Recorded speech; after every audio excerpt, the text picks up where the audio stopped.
2 বছর পর পৃথিবীর চেহারা পুরোপুরি বদলে যাবে। 70 থেকে 90% প্রজাতি বিলুপ্ত হয়ে যাবে। বেঁচে থাকা মানুষেরা নৌকা বা ভেলা বানিয়ে ভেসে বেড়াবে। সবচেয়ে ধনী ও সংগঠিত দলগুলো আশ্রয় নেবে জলের তলার বাসস্থান বা সাবসি ইউনিটে। সেখানে তারা সমুদ্রের জলকে লবণমুক্ত করে পান করবে আর বাইরে থেকে টিউবের মাধ্যমে বাতাস আনবে।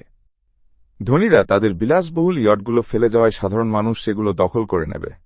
কিন্তু খাবার আর বিশুদ্ধ জলের অভাব দেখা দেবে মারাত্মকভাবে।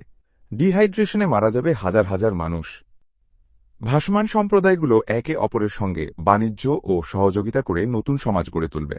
কিছু সমাজ হয়তো উন্নতি করবে, কিন্তু বেশিরভাগই অরাজকতা আর হিংস্রতায় ডুবে যাবে। চিকিৎসার অভাবে রোগ ছড়িয়ে পড়বে মহামারীর মতো। অসুস্থ হলেই তাকে দল থেকে বের করে দেওয়া হবে, কারণ কোয়ারেন্টাইনের কঠোর নিয়ম ছাড়া বাঁচার আর কোনো উপায় থাকবে না। ধীরে ধীরে সব জাহাজের জ্বালানি ফুরিয়ে যাবে। তখন মানুষ প্রকৃতির দয়ার ওপর নির্ভরশীল হয়ে পড়বে। মহাসাগরের ভয়ঙ্কর ঝড়গুলো তখন আরও বেশি শক্তিশালী হয়ে উঠবে, কারণ তাদের আটকানোর জন্য আর কোনো স্থলভাগ থাকবে না। তবে সব আশা শেষ হয়ে যাবে না। কিছু সম্প্রদায় শৈবাল চাষ করে খাদ্যের যোগান দেবে। এটি পুষ্টিকর এবং খুব দ্রুত জন্মায়।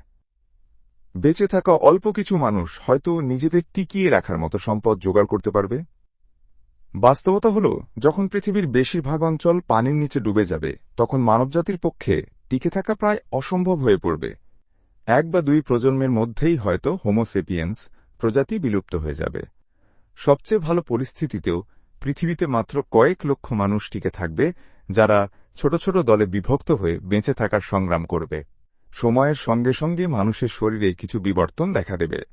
ইন্দোনেশিয়ার বাজাউ সম্প্রদায়ের মতো তাদের প্লীহা বড় হয়ে যাবে, যা তাদের বেশিক্ষণ শ্বাস ধরে রাখতে সাহায্য করবে।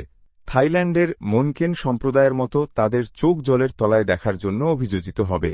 কিন্তু এই সামান্য বিবর্তন মানবজাতিকে বাঁচানোর জন্য যথেষ্ট হবে না। অপুষ্টির কারণে শিশু মৃত্যুর হার বাড়বে, আর মানুষের হিংস্র স্বভাবই তাদের ধ্বংসের কারণ হয়ে দাঁড়াবে।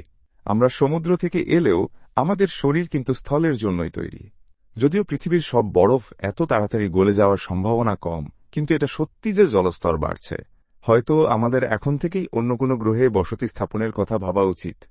তবে সেটা অন্য কোনো দিনের গল্পে আপনাদের জানাবো।